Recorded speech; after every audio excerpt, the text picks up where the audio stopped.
461. Setelah Darius masuk, dia melihat sekeliling dan melihat Jensen aman dan sehat. Hatinya langsung menggebu-gebu dan menahan amarah. Jensen, aku yang salah sebelumnya. Di kesempatan ini, aku minta maaf padamu. Bukankah Tuan Darius mengatakan bahwa saya main-main dan konyol? Anda tidak salah, dan tidak perlu meminta maaf. Jensen berkata pelan.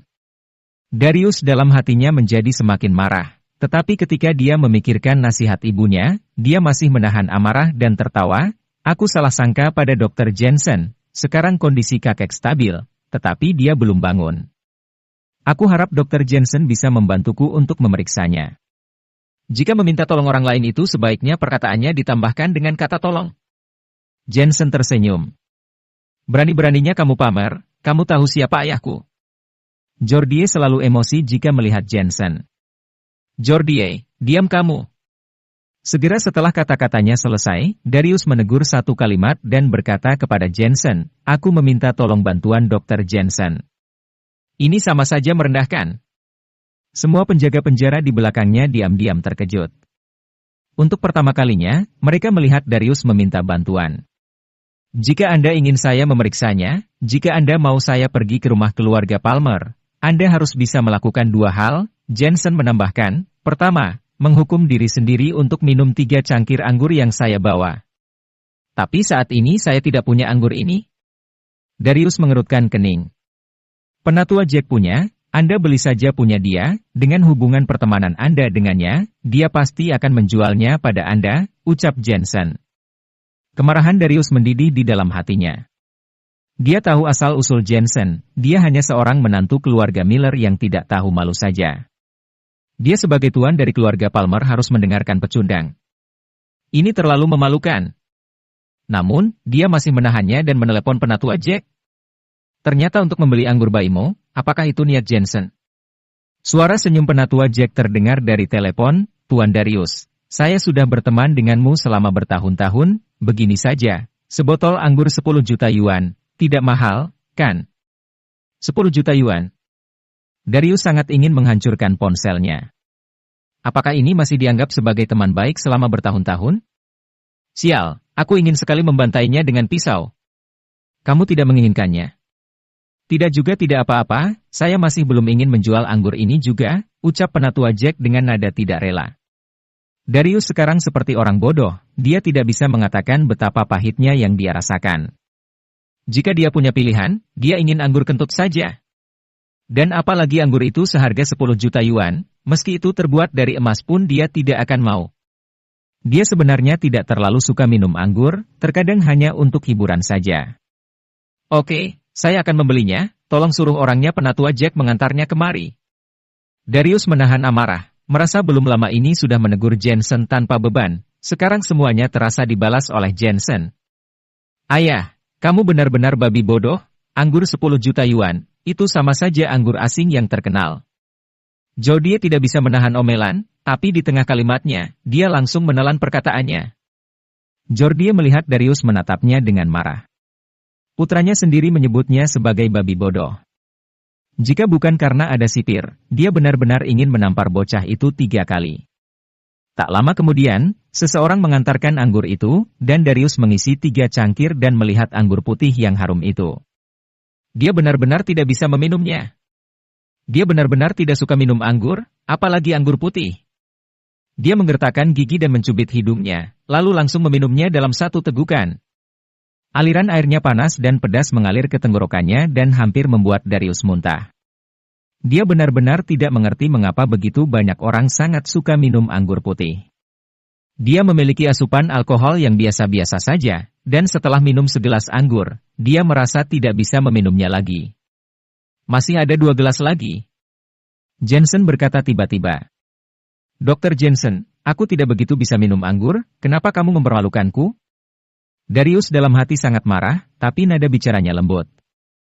Dia adalah bos besar, dan selama ini orang lain yang menghormatinya dan bersulang padanya. Namun, ini adalah pertama kalinya dia menghormati orang lain untuk minum anggur, padahal di hadapannya hanyalah seorang pecundang yang dibuang dari keluarganya. Harga diri itu diri sendiri yang menghargai, dan bukanlah orang lain, ucap Jensen. Darius terdiam, memikirkan segala macam penghinaan terhadap Jensen belum lama ini. Akan aku habiskan. Dia menggertakkan gigi dan minum 2 cangkir berturut-turut. Setelah itu Darius merasa lantai mulai berputar, lebih-lebih dia merasa perutnya terasa seperti terbalik. Warg. Darius berbalik dan muntah. Semua makanan yang dia makan di pagi hari dimuntahkan. Sungguh tidak nyaman. Ayah. Jordi melihat sangat sakit hati dan semakin membenci Jensen. Yang membuatnya semakin marah adalah Jensen menggelengkan kepalanya dengan rasa kecewa dan berkata, sayang sekali, anggur ini sia-sia. Sia-sia. Kalau sia-sia mengapa ayahku suruh meminum anggur ini? Jika mata Jordi bisa membunuh orang, tidak tahu sudah berapa kali Jensen mati dibunuh olehnya. Yang kedua, saya tidak bisa duduk di penjara ini dengan sia-sia seharian, dan seseorang harus menggantikan saya selama sehari. Saya pikir Tuan Muda Jordi bisa menggantikan saya, ucap Jensen. Kamu menyuruhku masuk ke dalam penjara. Jordi menunjuk dirinya sendiri dan curiga kalau dia salah dengar. Betul, dan harus di penjara nomor 9 juga. Jensen mengangguk. Lakukan seperti yang dikatakan Dr. Jensen. Darius menoleh ke Jordi. Dia harus menanggung deritanya hari ini untuk sementara waktu. Setelah urusan ayahnya stabil, dia pasti akan menghajar Jensen. Melihat ayahnya sudah angkat bicara, Jordi terpaksa harus setuju, bagaimanapun, semua orang di penjara ini adalah kenalan, anggap saja tidur di sini selama sehari. Jensen mengikuti Darius pergi, sementara Jordi tinggal di sel nomor 9. Dia meremehkan semua tahanan dan dengan dingin berkata, apa yang kalian lihat? Aku seorang tuan muda dari keluarga Palmer, cepat layani aku. Semua orang menyipitkan mata dan tidak berbicara. Cepat, bersihkan lantainya, aku mau tidur, kalau melayaniku dengan baik, aku akan menghadiahimu nanti, ucap Jordi dengan kasar. Baik, tuan muda Jordi. Pria botak menjadi sangat sibuk, setelah membersihkan lantai sel, menyuruh Jordi berbaring dan beristirahat. Beberapa orang memijatnya dan mengobrol. Kelihatannya memang nyaman, tidak heran Jensen sangat menikmatinya. Jordi merasa puas. Jensen ingin memberikan pelajaran untuknya, betapa sulitnya dia akan dipenjara selama 1 hari. Saat ini, di ruang pemantauan, petugas melihat ke arah pantauan dan melihat Jordi tidak dibuli. Mereka pun lega. Setelah dipikir-pikir, memang siapa yang berani membuat marah Tuan Muda Jordi? Di mana kamar mandi? Aku ingin mandi, terlalu kotor di sini. Jordi tidur sebentar dan merasa tidak nyaman. Dia merasa seperti memiliki kutu busuk di tubuhnya. Sipir, Tuan Muda Jordi ingin mandi, saatnya membuka sel untuk ke kamar mandi. Pria botak itu berteriak di luar gerbang besi, dan penjaga penjara segera membuka pintu dan membawa mereka ke kamar mandi. Jordi bersikap angkuh seperti bos besar, berjalan dan berkata, kalian melakukan pekerjaan dengan baik, kalian bisa menjadi bawahanku. Setelah aku keluar, kalian semua aku kasih hadiah. Ketika mereka tiba di tempat pemandian, semua penjaga penjara keluar, meninggalkan beberapa tahanan untuk membantu menggosok Jordi. Setelah menggosok beberapa saat, pria botak itu tiba-tiba menunjuk ke lantai dan berkata, Tuan Muda Jordi, tidak ada sabun cair di sini, kita semua menggunakan sabun batang, lihat sabunmu jatuh. Lingkungannya memang buruk, tapi hanya untuk 1 hari, dan aku tidak peduli. Jordi berbicara dan membungkuk untuk mengambil sabun. Dia baru saja membungkuk, beberapa orang di belakang tiba-tiba menangkapnya, pria botak itu bergegas memeluknya dan mencibir, Tuan Muda Jordi, kamu bahkan lupa denganku, aku Marduk. Suatu hari kamu akan jatuh ke tanganku juga. Aduh, apa yang kamu lakukan? Menembak, aku dipantat. Jordi berteriak kesakitan dan air matanya mengalir, aku memperlakukan kalian sebagai bawahanku, tetapi kalian malah ingin tidur denganku? Namun, tidak ada kamera di kamar mandi, dan tidak ada yang tahu apa yang terjadi padanya. Marduk, kamu sudah selesai, giliranku. Apa yang membuat Jordi pingsan adalah ternyata bukan Marduk satu-satunya yang menembakkan sesuatu ke pantat. Sungguh sangat menyedihkan. Episode 462. Saat ini, Jensen sedang mengikuti Darius ke rumah keluarga Palmer. Darius tertidur di mobil karena terlalu mabuk. Adapun Jordi, Jensen sengaja meninggalkannya di penjara nomor 9. Sepertinya nasib Jordi akan sangat bagus. Baru tiba di kediaman keluarga Palmer, Jensen melihat Damian dan yang lainnya menunggu di gerbang. Dr. Jensen, kamu akhirnya sampai juga. Melihat Jensen turun dari mobil, Damian secara pribadi datang untuk membantu Jensen. Sebelumnya Jensen pernah menyembuhkan istrinya, dia sangat mementingkan Jensen dan bersyukur, maka sekarang dia menganggap Jensen sebagai penyelamat. Benar saja, mengenal seorang dokter dengan keterampilan medis yang luar biasa adalah ramuan yang menyelamatkan jiwa. Di bawah kesopanan dan antusiasme sekelompok orang, Jensen diundang ke rumah Palmer dan kemudian datang ke bangsal lelaki tua itu. Jensen menatap wajah lelaki tua itu dan langsung tahu bahwa kondisinya stabil. Saat aku memeriksakan kakek, mohon orang-orang yang tidak berkepentingan keluar saja. Jensen melihat sekeliling. Tidak berkepentingan? Nenek Palmer juga melirik orang-orang yang hadir, dan tiba-tiba berkata kepada Dr. Bernard, Dr. Bernard, mengenai penyakit lelaki tua, dokter tidak perlu khawatir lagi, silakan kembali. Nenek, saya diundang oleh Tuan Darius loh. Dr. Bernard tampak sedikit cemas dan tahu bahwa keluarga Palmer tidak terlalu mempercayainya. Pergi.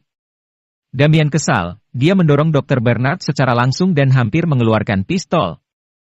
Dr. Bernard dengan wajah kesal menatap Jensen dan pergi. Beberapa kerabat juga pergi, hanya menyisakan nenek di bangsal. Nenek memandang Jensen dengan ramah dan berkata, Dr. Jensen, saya dengar kamu adalah menantu keluarga Miller. Jangan khawatir, hal ini, nenek pasti bisa membantumu. Jensen sangat gembira di dalam hatinya dan secara tidak sengaja mendapatkan persahabatan lagi dengan keluarga Palmer. 6 bulan kemudian, dengan bantuan keluarga Palmer, pendukungnya akan menjadi lebih hebat. Nenek, jangan khawatir, kakek itu bukan mengidap kanker hati, tapi dia telah diracuni secara kronis. Tujuan dari anggur yang kuberikan pada kakek itu untuk detoksifikasi. Untungnya, anggurnya diminum tepat waktu, jika tidak, kakek tidak bisa diselamatkan. Jensen menancapkan jarum perak, setelah transfer energi Ki, lelaki tua di ranjang itu perlahan membuka matanya. Nenek langsung bersemangat, berlari untuk mengajukan pertanyaan panjang dengan mata basah, bertanya, keracunan? Dia baik-baik saja, bagaimana bisa keracunan? Keracunan semacam ini bukan masalah 1 atau 2 hari, ini kronis dan kumulatif, dan satu-satunya orang yang dapat melakukan hal semacam ini adalah kroni-kroni keluarga Palmer. Jensen berkata pelan. Seluruh tubuh nenek bergetar, dan tiba-tiba ada tebakan di hatinya. Orang tua di tempat tidur berangsur-angsur pulih kesadarannya. Setelah mendengarkan apa yang dikatakan Jensen, matanya terus berkedip. Kedua orang tua itu saling memandang dan keduanya memiliki jawabannya di hati mereka. Kakek Palmer itu menghela napas dan tidak berkata apa-apa. Dia berkata kepada Jensen, Dokter, terima kasih atas bantuannya. Saya dengan Damian adalah saudara, urusannya adalah urusan saya, dan penyakit kakek ini, saudara laki-laki saya Damian lebih khawatir daripada orang lain, sepertinya dia sangat memperhatikan kakek. Jensen tersenyum.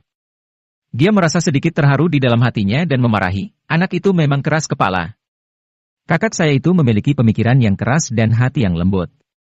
Dia lebih baik daripada beberapa orang penjilat. Kakek, saya akan memberikan beberapa resep lagi, hanya untuk memulihkan kondisi kakek, tetapi kakek masih harus lebih memperhatikan tentang keracunan itu. Jensen menyarankan dan menuliskan resepnya lalu pergi. Dia tahu apa yang harus diingatkan, kakek itu harus mengawasi mereka lagi.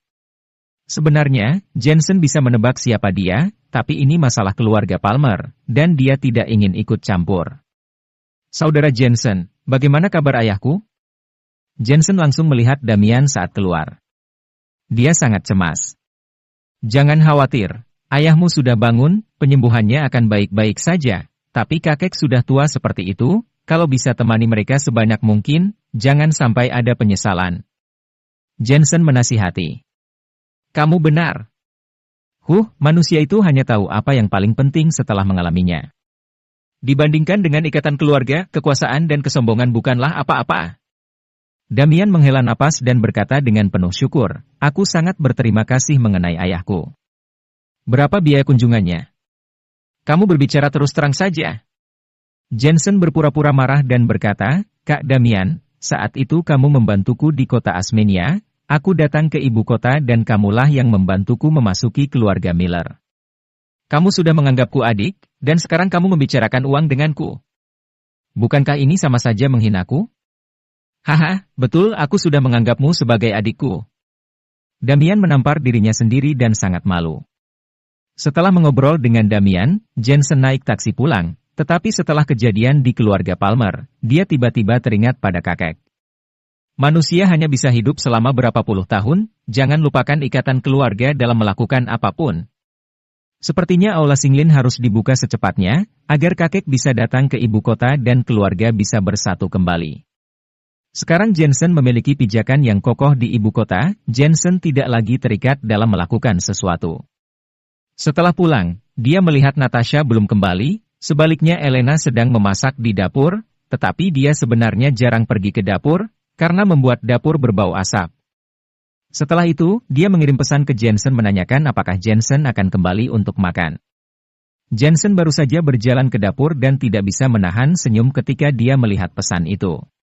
Beginilah perasaan memiliki seorang istri. Inilah rasanya berkeluarga. Ini sepadan dengan upaya Jensen untuk melindungi keluarga ini, ketika semuanya dirasakan, itu sangat berharga. Namanya juga pria, berkelana di luar, hanya untuk menjadikan rumah agar hangat. Jensen juga tidak berbicara, diam-diam memasuki dapur, lalu memeluk Elena dari belakang. Ah, kamu mengagetkanku, sejak kapan kamu kembali? Elena menoleh, dan kelelahan Jensen menghilang setelah melihat wajah kecilnya yang lembut.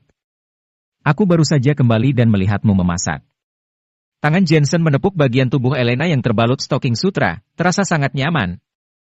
Jangan nakal, cepat mandi, bau sekali, apakah kamu habis dari tempat pembuangan sampah?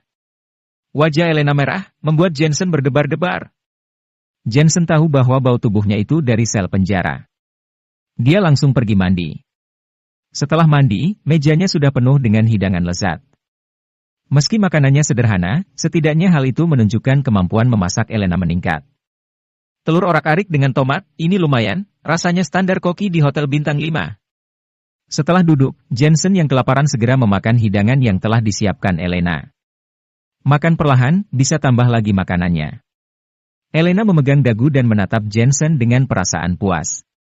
Dulu, dia hanya fokus pada karirnya. Sekarang, dia menemukan bahwa melihat orang kesayangannya makan masakan yang dia masak membuat rasa pencapaiannya lebih nyaman daripada karirnya. Oh ya, keluarga Miller memintaku untuk maju dan bekerja sama dengan grup Aliansi Bintang, dan aku sudah berjanji kepada mereka. Elena berbicara dengan santai. Jensen tiba-tiba melepaskan sumpitnya, lalu berkata dengan cemberut, bukankah sudah aku bilang jangan menerimanya? Saat seperti itu, aku tidak bisa menolak. Elena yang melihat reaksi Jensen begitu rupa, menjadi sedikit tidak nyaman. Bra! Jensen memukul meja dengan marah, mengapa kamu begitu bodoh? Jika keluarga Miller berhasil bekerja sama dengan grup Aliansi Bintang, itu akan memengaruhi apa yang akan kami lakukan dalam setengah tahun ini. Selain itu, aku sudah bilang padamu jangan menerimanya, dan sekarang kamu melawanku. Jensen mengalami kesulitan dalam mengendalikan amarahnya jika ada hubungannya dengan keluarga Miller. Episode 463. Kenapa kamu marah? Pagi ini aku disuruh kembali untuk rapat, dan mereka semuanya membujukku, bahkan nenek juga membujukku. Mana mungkin aku tidak setuju? Elena juga berdiri dengan marah. Aku menyadari bahwa setiap kali aku sudah menjalani kehidupan yang tenang denganmu, kamu pasti melakukan sesuatu yang konyol. Jangan lupa, aku sedang bekerja keras sekarang, dan untuk siapa aku melakukan ini semua? Kamu ini, selalu tidak bisa mengubah temperamen dirimu sendiri. Aku bisa tebak, pasti keluarga Miller menenangkan dan menyanjungmu dengan beberapa kata sehingga kesombonganmu menjadi sangat terpuaskan dan merasa dihormati, sehingga kamu langsung berjanji pada mereka kan? Jensen dengan dingin berkata, aku tidak ingin bicara omong kosong. Dia pun masuk ke kamar. Bra! Dia menutup pintu kamarnya dengan marah. Seluruh tubuh Elena bergetar tanpa henti, matanya mulai basah, dan air mata menetes pelan. Aku tidak melakukannya untuk kesombongan. Nenek yang mengatakan padaku kalau dia sudah mengubah pandangannya terhadapmu, jadi itulah mengapa aku setuju. Aku tidak ingin kamu meninggalkan kesan buruk di depan nenek buyut. Selain itu, Jessica menelepon orang tuaku di Asmenia. Orang tuaku memohon padaku, jadi aku tidak punya pilihan selain menerimanya. Lagi pula, apa salahnya menyetujuinya? Ini juga bukan kerjasama yang besar, hanya untuk menandatangani beberapa kontrak kecil. Semakin banyak dia berkata, semakin dia merasa bersalah, tapi dia tidak marah pada Jensen. Setelah Jensen berada dalam kamarnya, dia perlahan-lahan menjadi tenang dan berkata pada dirinya sendiri, kenapa aku marah dengan Elena? Elena orangnya tegas tapi berhati lembut, sebenarnya sangat baik hati. Dia pasti telah dibodohi dan dihasut oleh keluarga Miller. Terutama Jessica, wanita ini mampu melakukan apapun untuk ambisinya, tapi Elena bukan lawannya. Selain itu, sekarang Jensen adalah wakil presiden direktur grup Aliansi Bintang. Dia dapat mengontrol kerja sama antara keluarga Miller dan grup Aliansi Bintang, dan memberikan beberapa kontrak kecil saja untuk ditangani. Masalah keluarga Miller membuatku kesal, dan jadi melampiaskan amarahku pada Elena. Jensen diam-diam merasa bersalah dan membuka pintu untuk meminta maaf, tapi ternyata ruang tamunya telah dirapikan dan piring sudah dibersihkan, dan Elena telah kembali ke kediaman Miller. Ada beberapa set pakaian di sofa, dan ada sebuah catatan yang ditinggalkan. Jensen, di ibu kota sering hujan. Aku membelikanmu beberapa pakaian. Jangan lupa dipakai ya. Melihat kata-kata yang ditinggalkan pada catatan tersebut, hati Jensen terasa hangat dan dia segera mengirim pesan ke Elena, dan Elena pun menjawab. Sepertinya dia tidak marah sama sekali. Namun, semakin Elena bersikap seperti itu, Jensen jadi merasa semakin bersalah. Tak lama kemudian, Natasha kembali dengan wajah yang terlihat lelah. Melihat Jensen sedang bersedih, dia buru-buru bertanya. Jensen pun berkata terus terang. Kamu yang kesal pada keluarga Miller, tapi kamu tidak boleh menyalahkan Elena. Elena melakukan ini sebenarnya untuk memudahkan hubunganmu dengan keluarga Miller.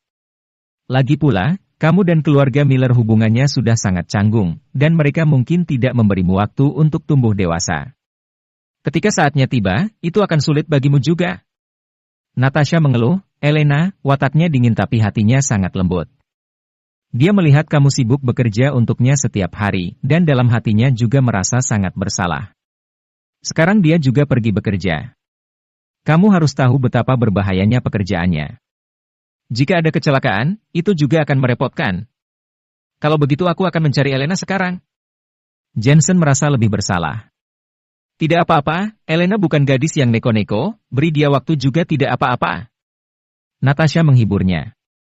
Jensen mengangguk dan bertanya tentang perusahaan. Dia mengetahui bahwa PT Senlena telah mendapatkan pijakan yang kokoh di ibu kota dan keuntungannya setara seperti di kota Asmenia. Namun, selama periode waktu ini, ada lebih banyak orang pemerintahan yang datang untuk memeriksa PT Senlena. Sebaliknya, grup Dream Internasional berkembang pesat. Produk-produk awal didistribusikan dan responnya sangat bagus. Untungnya, aku menempatkan grup Dream Internasional di bawah namamu, jika tidak pasti akan ada masalah.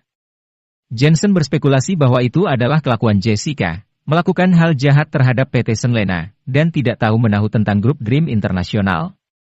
Prospek PT Senlena terbatas, sedangkan prospek kerja sama antara grup Dream Internasional dan grup Aliansi Bintang cerah.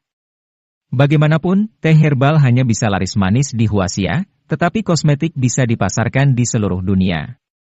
Kakak Natasha, mohon maaf kalau periode waktu ini akan merepotkanmu. Tidak masalah, ini semua untuk rumah kita. Natasha tersenyum. Jensen tahu Natasha pasti sangat lelah. Dia buru-buru memijatnya, tapi Natasha sedikit merayunya, agar Jensen bereaksi. Akhirnya, Jensen menahannya karena teringat tentang Elena. Keesokan harinya, pagi sekali, Panah menelepon dan mengatakan bahwa Liam telah menemukan mantan rekan seperjuangannya. Jensen segera naik taksi. Sekarang dia memiliki pijakan yang kokoh di ibu kota, tetapi sistem intelijennya tidak sempurna, dan dia membutuhkan asisten yang hebat. Setelah Jensen turun dari taksi, sebuah mobil Prado berhenti di sana, dan Panah yang mengenakan kacamata hitam melambai ke Jensen. Jensen buru-buru naik mobil dan terpana oleh Panah. Dia melihat Panah memakai kacamata hitam dan jaket kulit, seperti pemimpin organisasi wanita, dengan gaya yang sangat keren.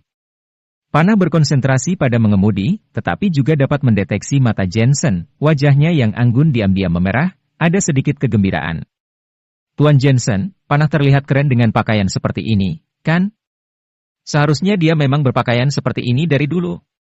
Suara Liam datang dari kursi belakang, dan membuat Panah menatapnya dengan tajam dan berkata, "Liam, mengapa kamu tidak memberitahu Tuan Jensen tentang teman seperjuanganmu saja?" "Baiklah, sebenarnya, jangan sebut mereka sebagai rekan seperjuangan, harusnya adalah seniorku. Kami biasa melakukan tugas bersama di luar negeri, dan persahabatan kami sangat kokoh," kata Liam. Panah tidak puas, langsung ke intinya. Liam buru-buru berkata, "Mereka berjumlah 5 orang, kemampuannya sangat bagus, karena ada satu misi gagal, jadi mereka semua ditinggalkan, dan sekarang semuanya terluka, dan hidup dalam pengasingan di ibu kota." "Bagaimana dengan kemampuannya?" Jensen bertanya. 1 atau 2 sudah mencapai master tingkat bumi. Ternyata kemampuannya sangat kuat. Jensen semakin bersemangat. Tak lama kemudian, mobil berhenti di pinggir jalan di pinggiran kota. Liam memimpin jalan, dan ketika sampai di dasar jembatan, ada 5 orang sedang duduk di sana, semuanya kotor dan terlihat sangat lelah. Yang mengejutkan Jensen adalah masih ada 2 orang yang tak dikenal juga berada di tempat itu. "Michelle, Arkan, bagaimana kabar kalian?" Liam dengan jelas pertama kalinya melihat rekan-rekannya, melihat situasi tragis mereka, matanya langsung memerah. Rekan seperjuangan yang dulu menikmati hidup bersama-sama sekarang tinggal di dasar jembatan, dan dia melihat bahwa semua makanan yang mereka makan adalah dari di tong sampah dan sangat bau sampah. "Liam!" Seorang pria kekar berseru, buru-buru berlari untuk menyambut. Sementara 2 orang asing itu mengerutkan kening pada Jensen, salah satu dari mereka mengenakan jas dan kacamata. Matanya berbinar, "Apakah kamu Jensen?" "Tuan Bentley. Apakah dia pecundang dari keluarga Miller yang kau sebut itu? Kenapa dia ada di sini?" Di sebelahnya ada seorang lelaki tua berusia 60-an, mengenakan sepatu kain dan baju tradisional. Terlihat sangat bersemangat. Pria berkacamata itu menggelengkan kepalanya dan tersenyum. "Jensen, perkenalkan diriku, aku Bentley Zanetti, suami dari saudara perempuan kedua Elena, Irene Miller." Jensen kaget dan tidak heran dia mengenal Jensen. "Apa yang kamu lakukan di sini? Ini bukan sesuatu hal yang kamu bisa ikut campuri." Bentley berkata lagi, seolah-olah sangat bermartabat, seperti sedang menegur bawahan. "Kamu boleh datang, kenapa aku tidak boleh datang?" Jensen menyipitkan mata. Bentley menggelengkan kepalanya sambil mengecek, "Jensen, oh Jensen, jangan berpikir kalau kamu sudah membuat masalah pada keluarga Miller, jadi kamu punya sedikit kemampuan. Menurutku, kamu hanya seorang pecundang, sangat tidak tahu malu." "Tuan Jensen." Melihat Bentley berbicara kasar, Panah dan yang lainnya langsung ingin menghajarnya. Episode 464. "Tidak masalah." Jensen melambaikan tangannya dan tiba-tiba menebak alasan mengapa Bentley datang ke sini. Dia tersenyum dan berkata, "Ternyata Tuan Bentley juga memiliki mata yang tajam. Datang ke sini, pasti untuk merekrut mereka, kan?" Wajah Bentley terkejut, tetapi dia juga mengakui, "Ya, jangan-jangan kamu juga." "Tepat sekali." Jensen mengangguk. "Hahaha." Bentley tertawa dengan jijik, "Kamu, seorang warga dari kota Asmenia, apa kau pikir kau memenuhi syarat untuk bersaing denganku? Jika mereka mengikutiku, mereka akan bisa makan dengan nikmat. Aku memberi mereka 100.000 yuan per orang setiap bulan, apakah kamu bisa memberinya? Selain itu, mereka semua terluka. Aku secara khusus membawa seorang dokter dari Akademi Kaisar Xuan. Aku dapat menyembuhkan mereka, apakah kamu bisa? Keluar dari sini kalau tidak bisa, apa-apaan ini, sungguh pecundang." Ini adalah kali pertama Bentley berkesempatan untuk melihat Jensen, tapi dia sangat membenci pecundang yang ingin meraih kekayaan keluarga Miller. Dia sangat meremehkannya. Akademi Kaisar Xuan. Jensen melihat lelaki tua itu, ilmu rahasia Kaisar Xuan. Ada sedikit pengetahuan ya, ternyata tahu ilmu rahasia Kaisar Xuan. Orang tua itu tampak sangat bangga dan mengangguk. Akademi Kaisar Xuan adalah salah satu dari 4 akademi utama pengobatan tradisional di Huaxia. Kami sedang mempelajari ilmu rahasia Kaisar Xuan, Nanjing, anotasi Suen, dan anotasi Xuanwu. Ini adalah akademi yang ingin mengambil alih panji pengobatan tradisional. Mendengar ini, Jensen diam-diam menjadi membencinya. Dia berhubungan dengan Akademi Dokter Hantu, Akademi Ziwei One Star, dan ditambah lagi dengan Akademi Kaisar Xuan. Masing-masing akademi ini tidak biasa, tetapi keterampilan medisnya benar-benar biasa-biasa saja. Baiklah, kalian berhenti berdebat, siapapun yang bisa menyembuhkan kami akan mengikutinya. Pria tegap bernama Arkan itu tiba-tiba menyela. Arkan, Tuan Jensen adalah bosku, orang yang sangat baik. Kenapa kamu tidak mengikutinya saja? Kata Liam dengan nada kesal. Liam, aku sudah menganggapmu sebagai saudara, tetapi saudara adalah saudara. Kami memutuskan masa depan kami sendiri, dan kami juga akan lihat siapapun yang baik kepada kami akan mengikutinya. Arkan masih menyambung kata-katanya pada Liam, aku meminta maaf padamu, tetapi beberapa hal hanya bisa kamu ketahui jika kamu pernah mengalaminya, aku harap kamu bisa memahami kami. Perkataan yang bagus bahwa siapapun yang memperlakukan kalian dengan baik akan mengikuti siapa. Kalian bisa menjadi pengawal pribadiku. Setiap orang akan diberikan rumah dan gaji bulanan 100.000 yuan. Bentley dengan bangga menawarkan. Setelah mengatakan itu dia menatap dan meremehkan Jensen. Pecundang ini berani juga berebut orang dengannya. Dia sudah menghabiskan banyak waktu untuk menemukan 5 orang ini. Semua kemampuannya sangat cocok untuk digunakan sebagai orang kepercayaannya. Dan aku bisa menyembuhkan luka kalian. Dia menambahkan lagi. Kalimat ini tidak diragukan lagi membuat mata Arkan menjadi cerah. Langsung mengangguk dan berkata, baiklah, siapa yang bisa menyembuhkan kami, maka kami akan pergi dengan siapa, terutama cedera bos kami ini yang paling penting. Yang disebut bos itu adalah seorang wanita dengan wajah dingin, tampak kurus, temperamennya juga sangat dingin, sedang duduk di tanah, memejamkan mata dan beristirahat. Jangan khawatir, saya adalah Elgin dari 4 akademi terbesar dokter tradisional. Elgin tiba-tiba dengan percaya diri berkata, kamu yang namanya Arkan, kan? Kamu yang akan kuperiksa terlebih dahulu. Arkan duduk, Elgin memeriksa denyut nadinya, dan tersenyum sejenak, kamu hanya sedikit lemah, diare, pasti disebabkan oleh malnutrisi dan makan makanan yang salah, dan punggungmu terkilir. Ini adalah bahaya tersembunyi. Saya akan mengobatimu sekarang. Dokter, kamu bisa mengobatiku? Arkan terlihat bahagia, cedera punggungnya adalah penyakit tua yang membandel, pergi ke rumah sakit besar pun tidak dapat diobati. Lihat saja. Elgin mengeluarkan tas akupuntur dan dengan percaya diri berkata, saya sekarang menggunakan jarum kitab medis Kaisar Xuan, yang merupakan teknik akupuntur yang sudah langka, dan saya satu-satunya yang punya saat ini. Setelah berkata, dia menggunakan jarum perak melakukan akupuntur untuk Arkan. Liam cemas, takut rekan-rekan direkrut oleh orang lain, buru-buru menatap Jensen. Jensen mencibir, merebut orang dari tangannya, dia melihat Elgin dan langsung tertawa, jarum ketiga, melenceng 1 inci. Elgin terkejut, memperhatikan baik-baik, ini memang agak melenceng. Dia sangat marah. Jarum kelima, 1 titik lebih dalam di bahu. Jensen menambahkan. Elgin tiba-tiba menggertakkan giginya dan diganggu oleh Jensen lagi. Tidak teratur, titik akupuntur di bagian tulang leher, harus menggunakan 2 jarum, kamu melewatkan jarumnya. Elgin menjadi grogi. Jensen, bisakah kamu berhenti membuat masalah? Bentley tidak bisa menahannya lagi dan langsung menyemprot Jensen. Baik, aku tidak akan berbicara, tapi menurutku, setelah jarum ini habis, tidak akan meredakan penyakit yang membandel, tapi akan memperburuknya. Jensen merentangkan tangannya. Omong kosong. Konyol. Elgin dan Bentley memarahi Jensen pada saat bersamaan. Baru saja mereka berkata seperti itu, Arkan berteriak, sialan, ini jadi lebih sakit dari sebelumnya, Pak Tua, kamu beneran bisa atau tidak?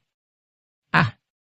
Elgin marah-marah sambil menggelengkan kepalanya terus-menerus, tidak mungkin, aku melakukannya sesuai dengan teknik tusuk jarum berasal dari kitab medis Kaisar Xuan. Karena kamu sama sekali tidak melihat titik-titik akupunturnya dengan tepat, meskipun jarum kitab medis Kaisar Xuan memiliki khasiat untuk menyembuhkan 100 penyakit kronis, tapi jarum juga perlu melihat tubuh pasien. Arkan ini memiliki tubuh kekar, punggung sering cedera dalam latihan, dan memiliki otot yang kokoh di belakangnya. Titik akupunturnya pun sudah berubah. Jensen berkata dengan samar, kamu menggunakan cara lama, tidak mengerti fleksibilitas, bagaimana kamu bisa melakukan akupuntur untuk orang lain? Kamu benar. Arkan setuju dengan pernyataan Jensen dan memarahi, hai tua bangka, apakah kamu ingin membunuh kami? Elgin menjadi malu, hanya bisa jongkok di sana, berdiam diri. Dia sebenarnya adalah seorang dokter kuno, tetapi ini adalah pertama kalinya dia menghadapi situasi seperti ini. Minggir. Jensen menendang Elgin, menyuruh Elgin minggir, lalu berkata pada Arkan, bagaimana kalau aku yang mencoba? Kamu? Terlalu muda, dokter tua ini pun tidak bisa melakukannya, apakah kamu bisa? Arkan berkata sombong. Arkan, jangan khawatir, kemampuan medis Tuan Jensen sangat hebat, biarkan dia mencoba, nanti kamu akan tahu. Liam buru-buru berbicara untuk Jensen, terakhir kali ayahku diracuni, Tuan Jensen juga yang menyembuhkannya, dan dokter tua ini mengatakan apa-apa tentang jarum kitab medis Kaisar Xuan sebelumnya, apakah hanya dia saja yang bisa diseantero Huaxia? Tapi Tuan Jensen sungguh melakukannya dengan akurat? Kamu benar juga. Arkan mengangguk.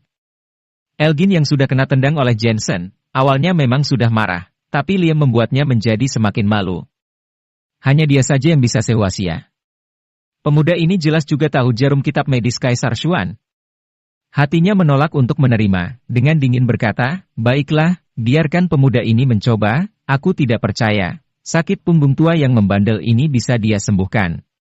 Bentley kesal karena Elgin telah gagal dan tidak menghentikannya ketika dia mendengar ini. Wajahnya senang saat melihat orang lain menderita, bahkan dokter kuno Elgin juga gagal, memang pecundang ini bisa berhasil? Jika gagal, Jensen akan mati karena amarah Arkan yang gila ini. Duduk. Jensen berteriak kepada Arkan, mengeluarkan tas akupuntur, dan dengan cepat menusukkan jarum dengan kedua tangan. Jarum kitab medis Kaisar Xuan? Kamu siapa sebenarnya? Kapan kamu mencuri akupunturku? Elgin menatap dengan teliti dan tiba-tiba marah. Apa kamu yakin ini jarum kitab medis Kaisar Xuan? Gerakan Jensen terus berlanjut. Omong kosong, jarum ini aku pelajari selama 30 tahun, tidak ada seorang pun di seluruh Huaxia yang tahu lebih baik dariku, 5 jarum dan 3 dangkal, 100 kitab medis, kamu masih berani mengatakan tidak. Elgin berkata, selanjutnya, kamu pasti menggunakan titik posisi angin 7 jarum ya, kan? Episode 465. Jensen menggelengkan kepalanya dan terus menancapkan jarum, tapi semuanya seperti yang dikatakan Elgin, dia melakukan tusuk 7 jarum dalam posisi angin. Selanjutnya adalah 12 jarum tulang leher belakang, ya kan? Elgin sombong seperti dokter kuno yang berpengalaman. Jensen masih diam, tapi jarum berikutnya juga di titik akupuntur tulang leher belakang, dan juga menggunakan 12 jarum. Lalu selanjutnya adalah 7 jarum tulang sendi, menghalau angin dan mengeluarkan jarum jahat. Elgin terlihat lebih bangga. Pemuda ini banyak bicara, hasilnya bukannya sama dengan dia, dan juga menggunakan 100 jarum kitab medis Kaisar Xuan, bahkan pemahamannya dalam bidang akupuntur pun tidak lebih baik dari Elgin. Aku pikir anak ini juga tidak bisa diandalkan. Mungkin dia meniru akupuntur dari dokter kuno. Di sekeliling Arkan dan Jensen ada beberapa orang lainnya juga sambil duduk turut menyaksikan proses penyembuhan Arkan oleh Jensen. Bahkan Arkan yang sedang ditusuk jarum merasa ada yang tidak beres. 3 jarum, 2 jarum dangkal. 1 naga dan 1 titik Phoenix, cubit 3 lingkaran di kiri dan 2 lingkaran di kanan. Suara Elgin terus terdengar. Bentley mencibir. Tidak peduli apakah Jensen bisa berhasil atau tidak, dia telah melakukan pencontekan akupuntur dan moksibusi. Saat ini, Elgin tiba-tiba terdiam. Semua orang tiba-tiba melihat keanehan, dan mereka memandang Elgin. Melihat Elgin menatap akupuntur yang digunakan oleh Jensen. Saat itu menjadi sedikit bingung. Ada yang aneh dengan jarum ini. Dia bahkan menggaruk bagian belakang kepalanya. Bagaimana dengan jarum ini? Jensen tiba-tiba berkata pelan. Elgin melihatnya dengan cermat dan kembali dibuat bingung. Elgin tidak bisa memahaminya. Tadi awalnya, dia masih bisa melihat 1 dan 2 hal, tapi sekarang menjadi bodoh. Dalam pandangannya, tempat Jensen melakukan jarum bukanlah titik akupuntur. Bagaimana dengan jarum ini? Jensen bertanya lagi. Dahi Elgin mengeluarkan keringat dingin, dan tidak mengerti. Situasinya menjadi sedikit canggung. Sebelumnya, Elgin bergaya dan mengatakan bahwa dia benar, tetapi sekarang dia berkeringat dingin. Apakah kamu masih berani mengatakan bahwa jarumku adalah 100 jarum kitab medis Kaisar Xuan? Jensen bertanya lagi. Elgin terdiam. Aku melakukan jarum bulu kering, jarumnya kering dan mencakup semuanya. Aku memilih 99 jenis metode akupuntur dan moksibusi di dokter kuno, termasuk jarum kitab medis Kaisar Xuan. Jensen menjelaskan dengan lantang. Jarum bulu kering. Elgin baru pertama kalinya mendengar metode akupuntur ini dari Jensen. Aku pikir kamu membodohi diri sendiri. Bukankah kamu sedang menyuntikkan jarum secara acak? Bentley tiba-tiba menyela, bagaimana dia bisa membuat Jensen menjadi sombong? Jika demikian, orang kepercayaannya semua akan menjadi milik Jensen. Ya, aku melihat jarummu tidak pada titik akupuntur, itu pasti jarum acak, pantas saja aku tidak mengerti. Elgin juga membuat alasan untuk dirinya sendiri. Lihat, semuanya mengeluarkan air, dan ini adalah air berwarna hijau. Kamu akan membuat seseorang terbunuh. Bentley menunjuk punggung Arkan lagi, dan melihat bahwa memang ada air yang mengalir dari punggung Arkan. Kalian semua lihat kan, orang ini menggunakan jarum sembarangan, dia pasti dokter gadungan, kupikir kalian juga dibodohi, hajar saja dia. Bentley sepertinya menangkap kelakuan Jensen yang aneh, lalu melihat Elgin agar dia juga membantu mengucapkan beberapa patah kata. Tapi Elgin menatap cairan hijau itu dan berseru, ya Tuhan, ini cairan tulang belakang. Metode akupunkturmu ini benar-benar merangsang cairan yang terkumpul di tulang belakangnya. Kamu masih jelia. Alasan mengapa penyakit keras kepala Tuan Arkan tidak bisa disembuhkan adalah efusi di tulang punggungnya. Jensen mengangguk pelan. Elgin gemetaran, akhirnya tidak ada yang ingin dikatakan lagi. Bentley pun menjadi pucat. Sangat ringan, tidak sakit lagi. Pada saat ini, Arkan berdiri dan memutar pinggangnya, ternyata merasa sangat nyaman, seperti ketika dia masih muda. Lihat kan. Ini adalah keahlian medis Tuan Jensen, seorang dokter besar di kota Asmenia. Liam dengan cepat memperkenalkan Jensen kepada kawan-kawannya. Melihat keterampilan medis Jensen sangat bagus, orang-orang yang duduk itu menyipitkan mata, tidak terlihat curiga lagi. Pergi, kami tidak mau diobati olehmu lagi, kemampuan medismu tidak bisa diandalkan, lebih baik ditangani dokter Jensen saja. Semangat Arkan kembali pulih. Setelah merasa tidak ada masalah besar, dia segera mengusir Bentley dan yang lainnya. Aku bisa memberimu 100.000 yuan sebulan, dan bahkan memberimu sebuah rumah. Bentley menjadi pucat. Dia sekarang berada di tahap awal karirnya dan kekurangan beberapa pengawal kepercayaan. Dia sudah susah payah mencari orang-orang ini dan ternyata direbut oleh Jensen. Siapa yang menginginkan uangmu? Kami ingin sembuh, siapa yang bisa menyembuhkan, kami akan pergi dengannya. Arkan menghina dan menggelengkan kepalanya. Bentley tahu bahwa dia telah gagal dan menatap Jensen dengan dingin. Dia benar-benar tidak menyangka Jensen memiliki kemampuan seperti ini. Tiba-tiba, dia tersenyum dan mengulurkan tangannya, Jensen, kita jadi saling mengenal sekarang, semoga kita memiliki kesempatan untuk bekerja sama di masa depan. Jensen tidak berjabat tangan dengannya, bahkan terlalu malas untuk berbicara dengannya. Bentley sedikit malu, tertawa dan pergi bersama Elgin. Jensen tiba-tiba menatap Bentley. Pria itu jelas sangat marah, tetapi dia tiba-tiba mengubah temperamennya dan bersikap lebih santai. Jensen melihat orang seperti Bentley memiliki ambisi yang kuat, setara dengan Jessica Miller. Tampaknya tujuan Bentley bukan hanya pencapaian saat ini, tetapi juga kekuatan untuk mendapatkan hak keluarga Miller. Ini bagus, satu orang lagi yang akan bermasalah dengan Jessica, dan membuatnya hancur.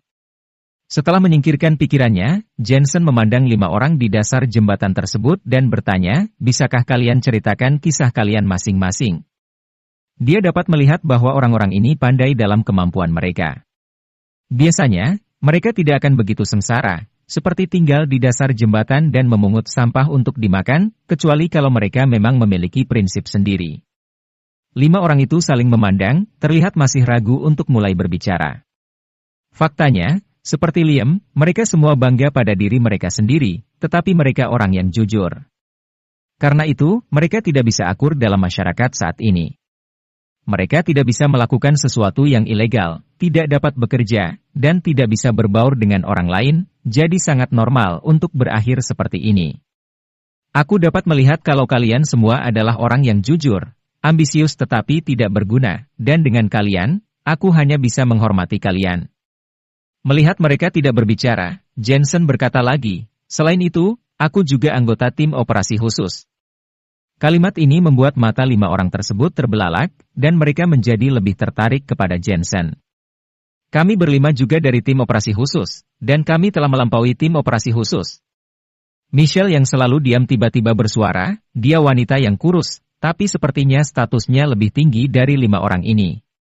Belum lama ini, kami melakukan misi berbahaya untuk membobol rahasia negara yang dicuri di luar negeri. Kemudian, kami berhasil, tetapi ketika kami kembali, kami bertemu dengan ketua, dia mengambil kembali barang-barang yang dicuri. Kemudian, dia memberitahu negara bahwa barang-barang itu belum ditemukan, dan kami menjadi kambing hitam, kami dibawa ke pengadilan militer, dan diusir dari ketentaraan. Michelle melanjutkan, setelah keluar dari ketentaraan, kami tidak tahu harus berbuat apa, dan akhirnya kami hidup menyedihkan seperti ini. Maksudmu, kamu menyelesaikan misinya? Tetapi ketua berkata kamu tidak menyelesaikannya, dan bahkan mengambil barangnya. Jensen mengerutkan kening, lalu mengapa kamu tidak menanggapi itu semua? Michelle tersenyum dan menggelengkan kepalanya, kamu juga anggota tim operasi khusus. Kamu pasti tahu bahwa tidak ada gunanya melawan orang yang di atas. Beberapa tugas membutuhkan kambing hitam, dan kami memang harus begitu. Jensen menarik napas dalam-dalam. Dia baru saja masuk tim operasi khusus dan tidak tahu aturannya. Dia tiba-tiba semakin mengagumi para prajurit ini. Mereka semua sangat hebat. Episode 466. Jensen juga tidak banyak bicara, dia berdiri tegak dan langsung memberi hormat. Walaupun penghormatan militernya tidak sesuai standar, tapi penghormatannya tulus dan penuh rasa hormat dari dalam hatinya. Melihatnya, Michelle dan yang lainnya juga memberi hormat pada Jensen. Siapa pemimpinmu? Jensen bertanya lagi. Orang-orang dari keluarga Woodley di ibu kota. Michelle ragu-ragu dan mengatakan yang sebenarnya, kami tidak boleh memberitahu orang lain tentang misi asli kami, tetapi Anda juga orang dari lingkaran kami. Lagi pula, kami telah pensiun dari militer, jadi tidak masalah bagi kami untuk mengatakannya. Misi kami adalah untuk mengambil sebuah obat. Obat tersebut telah dicuri oleh pembunuh yang diundang oleh Barak dari luar negeri. Kami menjalankan misi ini untuk mengambil kembali obat tersebut. Yang mengejutkan kami, ketua kami sudah mengambil ramuan itu. Mendengar perkataannya, hati Jensen merasa berat. Keluarga Woodley di ibu kota. Keluarga yang memiliki pertunangan dengan Elena. Dan Barak? Apa dia pembunuh yang terakhir kali mencoba membunuhku di pesawat? Ditambah lagi dengan obat? Apakah sama dengan yang dia jumpai di Lopnur bersama Felicia sebelumnya? Dia tidak menyangka kalau orang-orang ini dan hal-hal ini saling berkaitan. Aku bisa melihatnya, kalian semua terluka demi menyelesaikan tugas ini. Nanti aku akan mengobati kalian dan setelah sembuh, kalian bebas pergi kemana saja yang kalian inginkan, kata Jensen. Ekspresi kelima orang itu berubah, seolah tidak percaya. Jensen tersenyum dan berkata, karena aku menghormati kalian, jadi aku tidak ingin mengikat kebebasan kalian dengan perawatan medisku. Tentu saja jika kalian ingin mengikutiku, aku jamin, dengan mengikutiku, kalian tidak akan pernah melakukan sesuatu hal yang bertentangan dengan prinsip kalian. Kak Michelle, aku tahu seperti apa Tuan Jensen, aku percaya padanya. Liam dengan cepat berkata, dan Tuan Jensen ingin membuat namanya terkenal di ibu kota, jika mengikuti Tuan Jensen pasti tidak akan mengecewakan kalian. Arkan dan yang lainnya saling memandang, akhirnya melihat ke arah Michelle. Michelle memandang Jensen dengan saksama dan akhirnya dia mengangguk, jika Anda bisa menyembuhkan kami akan mengikutimu. Mendengar perkataannya ini, Jensen langsung mengobati mereka. Masing-masing dari 5 orang ini mengalami cedera, hanya Michelle yang terluka parah. Jensen mulai dengan mengobati cedera ringan terlebih dahulu. Tulang kakimu ini sudah salah tumbuh. Sepertinya karena waktunya mendesak, jadi waktu itu tidak bisa ditangani dengan benar kan? Nanti akan terasa sedikit sakit, tahan sebentar. Jensen mengatur ulang tulang salah satu pria dengan sebutan Thunderbolt. Profounki dalam tubuhnya bergerak dan mematahkan tulang betis Thunderbolt. Orang ini layak dikatakan kuat, dia tidak mengeluarkan suara sama sekali, hanya di dahinya keluar butiran-butiran keringat besar yang bercucuran. Jensen mengaguminya. Setelah membetulkan kembali tulangnya, dia mengoleskan salep api giok sambung tulang. Lalu giliran orang berikutnya. Orang berikutnya memiliki luka di dadanya yang meradang dan membusuk. Jensen mengambil daging busuk itu dengan pisau dan mengoleskan bubuk es pereda radang. Dia mengobati orang-orang itu satu persatu, dan akhirnya tiba giliran Jensen untuk memeriksa Michelle. Aku tahu keadaan cederaku, jika Anda tidak bisa menyembuhkannya itu tidak apa-apa. Michelle berkata dengan pelan, dalam hatinya sebenarnya dia merasa bersyukur, karena yang terpenting adalah saudara-saudaranya sekarang sudah sembuh, itu sudah cukup. Cederamu sebenarnya bukan cedera orang biasa, kamu terkena energi ki kuat yang bernama tangan angin hitam, yang menyebabkan angin beracun di tubuhmu. Jensen melihat bahu kiri Michelle dan melihat ada tanda hitam besar di bahunya. Anda tahu tangan angin hitam? Wajah Michelle berubah drastis. Kak Michelle, sudah kubilang tadi, kemampuan Tuan Jensen sangat hebat. Liam dengan cepat menjawab, Tuan Jensen juga orang yang terampil dalam seni bela diri. Dia memiliki kekuatan energi ki, yang bahkan lebih kuat dariku. Mata Michelle tiba-tiba menjadi lebih serius. Awalnya, dia mengira Jensen hanya pandai di bidang medis dan punya sedikit uang, dan mengira tidak bisa seni bela diri, makanya dia ingin mempekerjakan seorang yang ahli sebagai pengawalnya. Tapi dia tidak menyangka Jensen bisa seni bela diri, bahkan lebih hebat dari Liam. Kemampuan apa yang dimiliki Liam, tentu Michelle sangat mengetahuinya. Keempat orang lainnya juga memandang Jensen dengan serius dan seorang wanita bernama Clara tiba-tiba berkata, Tuan Jensen, jika Anda bisa menyembuhkan Kak Michelle, hidupku ini akan menjadi milikmu. Clara, jangan menyulitkannya. Michelle menyela dan menatap Jensen. Tuan Jensen, aku tahu apa yang terjadi dengan racun yang ada di tubuhku ini. Jika angin hitam tidak keluar maka racunnya tidak akan hilang. Jika ingin menyembuhkannya, Anda harus memiliki energi ki yang sama kuat dengan yang aku miliki. Jika angin hitam tidak keluar, racunnya tidak akan hilang. Yang lainnya merenungkan kalimat ini. Jensen tersenyum dan juga tidak menjelaskan, dia mengeluarkan jarum peraknya untuk melakukan akupuntur pada Michelle. Setelah jarum perak dimasukkan ke titik akupuntur, energi ki-nya dialirkan masuk ke dalam jarum perak itu.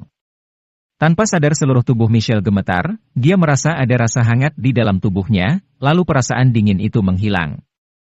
Dia tiba-tiba menatap Jensen. Sepertinya aku meremehkan Jensen. Kak Michelle, lihat bahumu. Arkan tiba-tiba berseru, ketika melihat asap hitam ada di bahu Michelle, terlihat sangat aneh. Dan seluruh tubuhnya dipenuhi dengan uap air, seolah-olah dia sedang berada di sauna. Jika angin hitam tidak keluar, racunnya tidak akan hilang. Tanpa sadar seluruh tubuh Clara gemetar dan dia menatap mata Jensen lagi. Rasanya seperti melihat dewa. Liam, di mana kamu mengenal Tuan Jensen? Kemampuannya sangat hebat ya. Arkan menarik Liam dan bertanya dengan kaget. Dia luar biasa kan? Kata Liam dengan penuh kebanggaan, kehebatan Tuan Jensen tidak sampai di sini saja, jika tidak, bagaimana aku bisa yakin untuk ikut dengannya? Arkan mengakuinya, jika mereka ikut dengan bos ini, tidak perlu takut tidak punya pekerjaan. Setelah beberapa waktu, tidak ada lagi uap dari angin hitam yang keluar di bahu Michelle. Seluruh tubuhnya basah kuyup oleh keringat. Dia membuka matanya dan menatap Jensen dengan kaget. Terima kasih, Tuan Jensen. Kalimat ini dikatakannya dengan ketulusan hati, Jensen sungguh seperti dewa. Tidak apa-apa, aku akan membawa semuanya mandi dulu, lalu makan. Jensen meminta panah untuk mengarahkan mereka dan membawa semuanya ke hotel untuk mandi, lalu berkumpul untuk makan siang. Pada pukul 1 siang, ada sebuah panggilan telepon. Tuan Jensen, apakah Anda punya waktu luang? Ini telepon dari Kenzo. Jensen ini baru ingat hal yang dia janjikan ke Kenzo, bahkan dia sudah memberitahukan alamatnya. Tak lama kemudian, sebuah mobil Alphard datang dan membawa Jensen pergi. Sesaat kemudian, sebelum tiba di gerbang villa, Jensen melihat ada banyak orang mengenakan pakaian hitam di gerbang villa. Kenzo juga berada di antara kerumunan orang itu dan secara pribadi menyambut Jensen untuk turun dari mobil. Tuan Kenzo.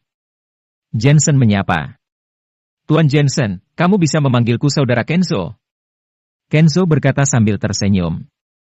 Wajah orang-orang di sekitarnya secara bersamaan berubah. Di seluruh ibu kota tidak ada yang bisa memanggil saudara Kenzo. Siapa pemuda ini? Saudara Kenzo. Wajah Jensen menjadi canggung, tapi juga tidak ingin mengecewakan Kenzo. Kenzo, ini Jensen yang kamu bilang itu? Pada saat ini, sebuah mobil jeep berhenti di tepi jalan, lalu seorang lelaki separuh baya berusia 50-an berjalan mendekat dan mengerutkan keningnya ketika melihat Jensen. Tuan Hilton, dia adalah Jensen. Kenzo tersenyum dan menjelaskan, dia sangat menghormati orang tua itu. Tuan Hilton. Satu demi satu orang berpakaian hitam yang berada di sana menyapanya. Nama lengkap Tuan Hilton adalah Hilton Moraira, dia adalah salah satu dari 4 Fajra di ibu kota. Nenek moyangnya adalah penerus dari organisasi militer 8 bendera. Di ibu kota dia adalah seorang yang terkenal dari dunia seni bela diri. Di tahun awalnya dia memperoleh kekayaannya dari barang antik. Kemudian, dia disukai oleh seorang tokoh besar dan membantu Tuan Hilton menjadi bos besar di dunia seni bela diri ibu kota. Di seluruh ibu kota, kecuali keluarga bangsawan, tidak ada yang tidak menghormatinya. Episode 467. Saudara Jensen, izinkan aku memperkenalkanmu dengan seseorang, ini adalah Tuan Hilton. Kata Kenzo sambil menarik Jensen. Jensen mengangguk dan menyapa. Tapi dia bisa melihat bahwa keahlian Tuan Hilton ini lumayan, bahkan dia lebih baik daripada Kenzo. Kenzo, apa kamu yakin dia bisa membantumu? Tuan Hilton tidak menyapa Jensen, tapi menatap Kenzo dan berkata. Sebelumnya Kenzo juga sudah memberitahunya mengenai Jensen, bahkan dia mengatakan Jensen tidak hanya pandai bela diri, tetapi juga pandai fisiognomi. Dalam hal ini, Tuan Hilton sangat takut Kenzo ditipu. Sekarang melihat Jensen yang masih begitu muda, dia makin yakin dengan pandangannya. Tentu saja, karena dia menghargai Kenzo, sehingga dia tidak secara langsung mengekspos Jensen. Dia dan Kenzo adalah sahabat karib. Dulu saat dia berbisnis di Talichon, dia bertemu musuh yang kuat dan hampir mati. Kenzo lah yang menyelamatkannya dan setelah kejadian itu mereka saling menganggap saudara satu dengan lainnya. Tenang saja. Kenzo menatap Tuan Hilton dengan sorotan mata yang meyakinkannya dan mengundang Jensen untuk memasuki villa itu. Jensen mengamati villa itu, lalu mengeluarkan kompas Feng Shui leluhur dan mengamatinya. Sambil berjalan dia berkata, villa ini sangat bersih, meskipun tata letak dalam Feng Shui biasa saja, tetapi tidak ada masalah besar. Baguslah kalau begitu. Kenzo sangat gembira, dia paling takut jika ada hal-hal kotor di villa. Tuan Hilton tertawa dan dia merasa bahwa Jensen sedang berpura-pura. Sebenarnya, dia juga percaya pada hal-hal seperti ini. Tapi dia tahu bahwa ada banyak orang di Huaxia yang hanya memancing ketenaran, tapi hanya sedikit orang yang benar-benar ahli dalam Feng Shui. Ayo kita lihat putrimu, kata Jensen. Kenzo dengan segera membawa Jensen masuk ke sebuah kamar dan dia melihat seorang gadis berusia 7 atau 8 tahun duduk di tempat tidur, sedang memeluk seekor kucing dan menatap jendela dengan linglung. Mia, ayah datang untuk bertemu denganmu. Kenzo dengan wajah penuh kasih sayang, memeluk putrinya. Tapi gadis itu masih terlihat linglung, terlihat ada yang tidak benar dari sorotan matanya. Jensen memandang kucing itu, lalu memeriksa denyut nadi gadis itu dan melihatnya dengan melihat. Tuan Hilton melihat Jensen seperti seseorang yang sedang berpura-pura, dia merasa semakin kecewa dan menggelengkan kepalanya. Dia berencana mencari kesempatan untuk mengekspos Jensen. Dia adalah seorang veteran di dunia seni bela diri, bagaimana mungkin Jensen bisa menipunya dengan trik semacam ini? Putrimu kehilangan 1 roh dari 3 roh. Jensen tiba-tiba berkata. Hah, kehilangan roh, ini bagaimana bisa? Meskipun Kenzo juga percaya pada hal-hal semacam ini, tapi dia merasa masalah kehilangan roh terlalu tidak mungkin terjadi. Haha. Tuan Hilton tertawa, lalu dia menyalakan rokok dan mulai merokok, entah roh apa yang hilang dari keponakan kecilku. Filosofi Tao mengatakan bahwa orang memiliki 3 roh. Satu adalah roh cahaya janin, yang lainnya adalah roh yang menyegarkan, dan yang ketiga adalah roh yang tenang. Gadis ini kehilangan roh yang tenang, dan sepertinya dia terjebak di suatu tempat. Jensen menjelaskan, selain itu, walaupun tubuhnya tampaknya baik-baik saja, tetapi energi positif dan negatifnya menurun, dan kurun waktu singkat dia bisa menderita penyakit yang serius. Haha, kamu bisa fisiognomi dan juga keterampilan medis? Apa keduanya bisa berkaitan? Tuan Hilton menggelengkan kepalanya. Taoisme, pengobatan tradisional dan fisiognomi adalah satu keluarga.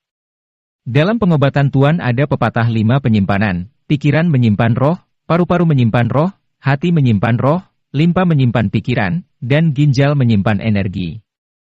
Jensen berkata dengan pelan, kehilangan roh bisa melukai paru-paru dan hati seseorang. Mendengarnya Tuan Hilton merasa sedikit bingung, tetapi dia merasa apa yang dikatakan Jensen hebat.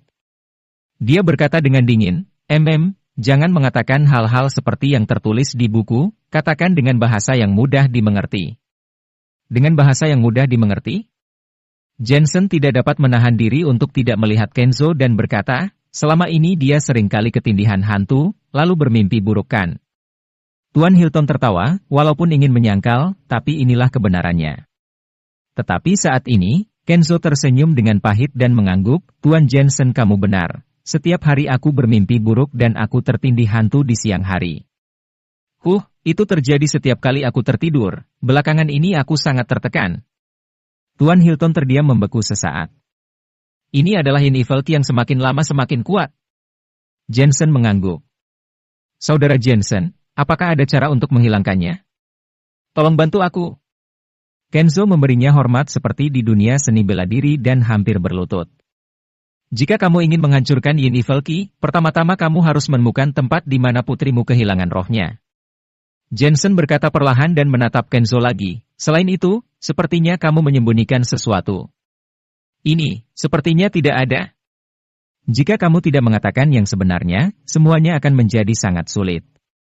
Karena aku pernah melihatnya sebelumnya, kamu tidak hanya memiliki Yin Evil Qi, tetapi kamu juga mempunyai dendam di dalam dirimu. Jensen berkata dengan pelan, apakah belakangan ini keberuntunganmu sangat buruk? Semuanya tidak berjalan dengan baik? Saudara Jensen, yang kamu katakan benar sekali. Kenzo berlutut, lalu dia merasa bersalah sampai ingin menangis.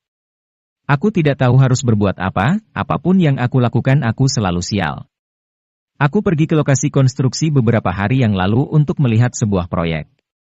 Hasilnya sebuah menara derek roboh di tempat aku berdiri dan hampir membunuhku. Suatu malam aku pergi makan dan saat aku di jalan sebuah papan reklame jatuh.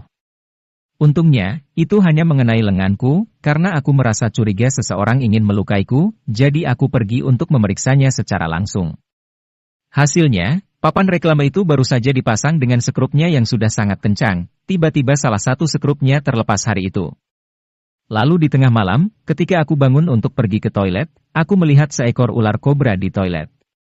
Untungnya, aku bereaksi cepat. Jika aku duduk di toilet itu, aku pasti sudah digigit. Di seluruh villa ini sudah aku percikan anti ular, bagaimana bisa ada kemasukan seekor ular? Dan juga saat aku tidur dengan keadaan linglung di suatu malam, aku selalu merasa ada yang menatapku. Aku merasa kesialanku ini dikarenakan ada seseorang yang sengaja menyakitiku. Semakin lama berbicara Kenzo semakin menjadi takut, seluruh tubuhnya dipenuhi keringat dingin. Orang-orang di ruangan itu juga merasa terkejut dan tanpa sadar mereka memperhatikan sekelilingnya. Kenzo, mungkin karena kamu terlalu lelah, jangan berpikiran macam-macam. Tuan Hilton berkata sambil mengerutkan keningnya. Tuan Hilton, kamu belum pernah mengalaminya, jadi kamu tidak mengerti. Kenzo menggelengkan kepalanya dengan jantung yang berdebar kencang. Kamu bilang hari itu saat kamu membawa putrimu kembali ke kampung halamanmu, lalu di jalan putrimu mengalami kecelakaan. Apa yang terjadi di perjalanan? Jensen bertanya. Kalau itu sepertinya tidak terjadi apa-apa. Coba ingat-ingat lagi, misalnya, apakah kamu melihat pemakaman? Kalau ini, benar ada. Seluruh tubuh Kenzo gemetar, lalu dia menatap kagum Jensen seperti sedang melihat seorang dewa, bahkan dia bisa menebak hal semacam ini. Ketika aku kembali ke desa hari itu, aku kebetulan bertemu dengan pemakaman seseorang di desa. Mobil itu menabrakku sampai peti matinya terjatuh. Tapi aku sudah membayar ganti rugi dan keluarga mereka juga memaafkanku. Sial juga bisa mengalami hal seperti ini. Kenzo berkata, Saudara Jensen, apakah ada masalah? Dari situlah masalahnya berasal. Jensen mengedipkan matanya dan berkata, sebaiknya kamu segera bawa aku ke kampung halamanmu. Jika terlambat semuanya akan sangat merepotkan. Kenzo yang merasa takut wajahnya pucat, lalu dia segera menyuruh orang menyiapkan mobil. Dia sekarang merasa sangat ketakutan. Kenzo, itu hanya orang mati. Kamu juga sudah pernah melihatnya sebelumnya. Apa yang harus ditakuti? Tuan Hilton yang akhirnya tidak tahan melihat Kenzo dan berkata, kamu bilang Jensen adalah menantu keluarga Miller. Aku dengar, pria ini berlutut di depan istrinya dan wajahnya ditampar istrinya. Tapi dia tidak melawan. Pecundang ini memaksa menjalankan bisnis keluarga Miller dan dia paling suka menipu orang. Mendengar ini, wajah Jensen menjadi dingin. Tuan Hilton, bisakah kamu tidak bicara sembarangan? Saudara Jensen bukanlah pecundang. Kenzo yang takut Jensen marah dengan cepat meminta maaf kepada Jensen. Jensen terlalu malas untuk memedulikannya. Mereka semua naik mobil pergi dengan cepat. Sejam kemudian mereka sampai ke desa tempat Kenzo pergi. Sebenarnya desa ini adalah kampung halaman istrinya. Setelah istrinya meninggal, dia terkadang masih kembali ke sana. Episode 468. Di sini lokasinya. Mobil berhenti di Jalan Loesen. Kenzo turun dari mobil lalu menunjuk ke satu titik. Di sini lokasi tabrakan saat itu, saudara Jensen. Bukankah kamu bilang orang yang meninggal akan pergi reinkarnasi? Lantas kenapa dia masih terus mengikutiku? Lagi pula, aku sudah minta maaf. Jensen tidak bersuara dan setelah melihat sekeliling, dia menemukan beberapa uang kertas. Apa kamu bisa menemukan keluarganya? Jensen bertanya. Bisa. Aku sudah memberi mereka ganti 100.000 yuan. 100.000 yuan sepertinya terlalu sedikit. Kalau mereka masih tidak mau, aku rasa terpaksa kita harus buat satu upacara ritual. Jensen berkata demikian sambil menatap ke dalam mobil. Dia melihat gadis kecil yang sedang menggendong kucing sambil melihat keluar mobil. Tidak mungkin keluarga mereka tidak mau menerima ganti rugi itu. Kamu ini sembarangan omong. Apa mungkin orang mati masih bisa emosi? Kalau seperti yang kamu katakan itu, semua orang yang bekerja di krematorium pasti sudah mati apalagi tugas mereka membakar jenazah sehingga akan dianggap tidak sopan terhadap jenazah yang mungkin saja akan menghantui mereka, balas Tuan Hilton yang geram dengan Jensen. Jensen memandang Tuan Hilton dan menggelengkan kepalanya, kamu orang awam, kamu tidak mengerti, mobil itu menabrak jatuh peti mati. Menurut dugaanku, kucing yang digendong gadis itu diam-diam mendekat ke jenazah itu saat orang-orang tidak memperhatikannya. Orang-orang bilang kucing punya roh dan 9 nyawa. Kucing juga bisa membangkitkan roh orang yang meninggal. Setelah meninggal orang akan reinkarnasi, tetapi karena jenazah disentuh oleh kucing, maka roh orang tersebut tidak bisa pergi dari dunia ini. Jensen lanjut menjelaskan, karena itu, orang zaman dulu selalu menjaga jenazah agar tidak didekati kucing. Cuaca saat ini mendung dan angin bertiup kencang disertai hujan rintik-rintik. Perkataan Jensen ini membuat semua orang semakin dingin ketakutan. Tuan Hilton pun terdiam dan terkejut mendengar perkataan Jensen. Sepertinya, kakekku juga pernah mengatakan hal serupa. Seorang anak muda berkata dengan cemas. Kenzo semakin takut, saudara Jensen, mohon tolong aku. Bawa aku ke rumah keluarga itu, oh ya, siapkan lagi uang ganti rugi 100.000 yuan lagi. Ujar Jensen. Kenzo buru-buru membawa Jensen mengunjungi keluarga itu. Di dalam rumah keluarga itu, terdapat foto orang meninggal di ruang tamu. Foto seorang nenek tua. Jensen meminta Kenzo melakukan semua hal sesuai perintah dan juga menyuruh orang menyiapkan uang kertas, sepatu mendiang beserta sehelai bulu dari tubuh kucing itu untuk dibakar. Bisakah ini berhasil? Tuan Hilton terus mengamati upacara ritual ini, tetapi dia masih merasa tidak percaya. Kalau kamu tidak percaya, coba saja. Jensen memberikan korek api kepada Tuan Hilton.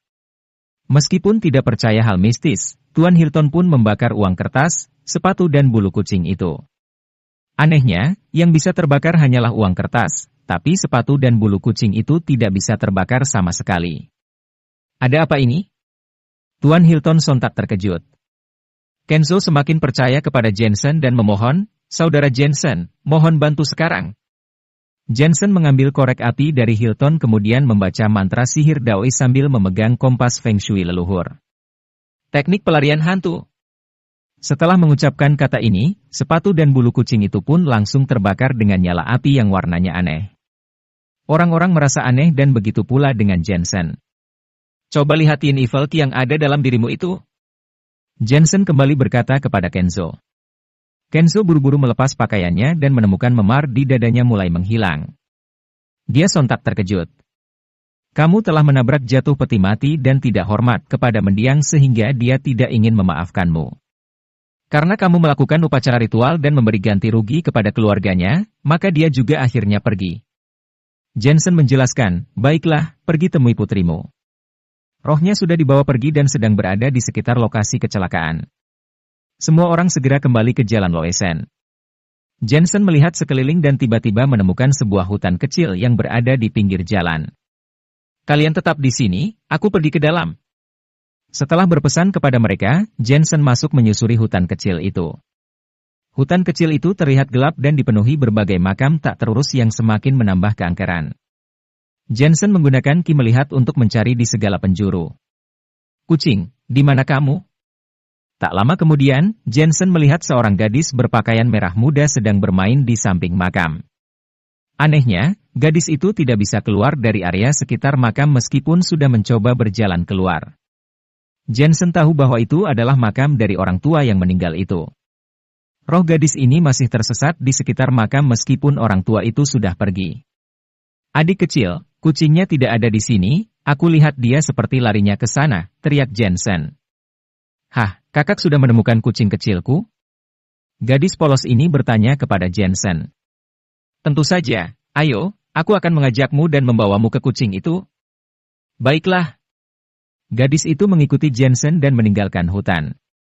Orang-orang masih menunggu di pinggir jalan Loesen. Melihat Jensen berjalan keluar, mereka semua pun terkejut. Semua orang yang lahir di waktu siang hari jam 11 sampai jam 1 harap putar badan belakang jangan menoleh kemari. Semua yang sio kambing, sio naga dan sio harimau segera tinggalkan tempat ini. Jensen berjalan sambil berkata dengan pelan. Semua orang terdiam kebingungan tanpa reaksi. Siang jam berapa? Jam 12 siang. Aduh, aku juga termasuk, cepat putar badan ke belakang. Aku sio naga. Kamu cepat pergi. Semua orang buru-buru melakukan seperti yang dikatakan Jensen. Tuan Hilton sio harimau. Dia pun ragu apakah dirinya harus pergi dari tempat ini. Tuan Hilton, aku ingat kamu ini sio harimau, lebih bagus kamu menyingkir dulu dari sini. Kenzo berkata demikian kepada Tuan Hilton. Aku lihat dia ini hanya main-main saja. Tuan Hilton mau menjaga gengsi dan merasa tidak berbuat sesuatu yang akan membahayakan keponakannya sendiri. Ini bukan main-main, lebih baik percaya daripada nanti malah menjadi celaka, ucap Kenzo dengan cemas. Tuan Hilton tidak percaya dengan perkataan Jensen dan merasa sepele. Jensen mendekat ke samping mobil dan berkata sambil menoleh sedikit ke belakang, kamu lihat, kucingmu ada di sini. Jensen sedikit menggerakkan tangan lalu menggunakan teknik Daois. Semua orang tidak bisa melihat gadis kecil yang sedang mengikuti Jensen dari belakang. Gadis kecil itu dengan patuh masuk ke dalam mobil. Setelah itu, gadis kecil sedikit bergerak lalu perlahan menutup kedua mata. Tak lama kemudian, sekujur tubuhnya kejang-kejang dan dia pun menangis. Raut wajah Jensen berubah cemas. Dia segera berteriak, apakah di sini ada orang yang sio harimau, sio naga, sio kambing? Kalau ada cepat pergi dari sini. Ada, itu Tuan Hilton. Kenzo berkata dengan cemas. Suruh dia pergi. Roh gadis kecil tidak boleh terkena serangan energi positif. Tuan Hilton marah bukan main dan terpaksa pergi dari tempat itu. Dia ingin mempermalukan Jensen sebagai balasan nantinya. Sebelumnya, tidak ada seorang pun yang berani mengusir Tuan Hilton yang terkenal sebagai Fajr Agung di ibu kota. Hilton mencapai keberhasilan sebagai penguasa bela diri di ibu kota dengan kerja keras dan usaha gigih. Baru kali ini ada orang yang berani bersikap lancang terhadap Hilton. Anehnya, setelah Hilton pergi, gadis itu berhenti menangis dan malah tertidur pulas. Jensen mengambil jimat kuning lalu membakarnya. Setelah itu, Jensen menaburkan abu jimat di atas mobil tersebut. Akhirnya, dia bisa merasa lega. Baiklah, sekarang semua sudah boleh menoleh kemari. Mendengar perkataan Jensen, orang-orang pun ketakutan dan segera menoleh. Saudara Jensen, bagaimana kondisi putriku? Tanya Kenzo dengan tergesa-gesa. Rohnya belum pergi jauh, masih ada di dalam hutan kecil ini. Namun, untung saja kita menemukannya dengan cepat. Kalau tidak, maka rohnya akan sirna, itu lebih gawat lagi. Sekarang dia sudah baik-baik saja, ucap Jensen sambil menganggukkan kepala. Kenzo akhirnya merasa lega. Pada saat ini, Tuan Hilton akhirnya kembali dengan wajah marah, Kenzo, dia itu sedang menipumu. Mia sedang sakit, seharusnya kamu bawa dia berobat ke dokter. Tidak ada gunanya kamu cari tukang tipu seperti dia ini. Tuan Hilton, jangan marah dulu. Saudara Jensen ini memang punya kemampuan. Kenzo pun mengerutkan kening. Episode 469. Swiss. Tuan Hilton tidak menghiraukan perkataan Kenzo dan langsung mengeluarkan senjata lalu berkata kepada Jensen, "Aku sudah lama sabar denganmu. Aku sebenarnya juga sudah memberimu satu kali kesempatan, tapi kamu sendiri yang pergi dengan kecewa. Modusmu sekarang sudah semakin hebat, sebentar kucing, sebentar bakar uang kertas. Kamu bisa membohongi Kenzo, tapi kamu tidak bisa membohongiku. Keponakanku jelas sedang sakit, tapi kamu bilang rohnya kabur. Sekarang rohnya apa sudah pulang kembali? Orangnya apa sudah siuman? Jadi, kamu anggap omonganku ini hanya gurauan?" Sambil berkata demikian, Tuan Hilton memegang senjatanya. "Ayah, Paman Hilton, apa yang sedang kalian lakukan di sini?" Tiba-tiba terdengar suara lembut dari gadis di dalam mobil yang baru siuman. Semua orang terdiam kebingungan. Tangan Tuan Hilton yang sedang memegang senjata terus gemetar. Gadis itu benar-benar siuman. Harusnya ini cuma kebetulan. Tuan Hilton yang berbicara sendiri merasa tak percaya. "Loh? Kakak, kamu masih di sini. Terima kasih karena tadi telah membawa Mia menemukan kucing itu. Di sini lebih hangat daripada di dalam hutan." Gadis di dalam mobil itu berteriak lagi sambil tersenyum manis. "Tadi? Di dalam hutan?" Semua orang akhirnya paham apa maksudnya. Jensen tadi baru saja keluar dari dalam hutan. Lantas apakah Jensen benar-benar membawa kembali roh Mia? Selain itu, Mia baru pertama kali berjumpa dengan Jensen dan tak mungkin langsung bisa mengenali Jensen seketika dirinya siuman. Tuan Hilton yang awalnya merasa was-was lalu menyimpan kembali senjatanya diam-diam. "Terima kasih, Saudara Jensen." Kenzo memeluk putrinya dan berterima kasih kepada Jensen dengan penuh hormat.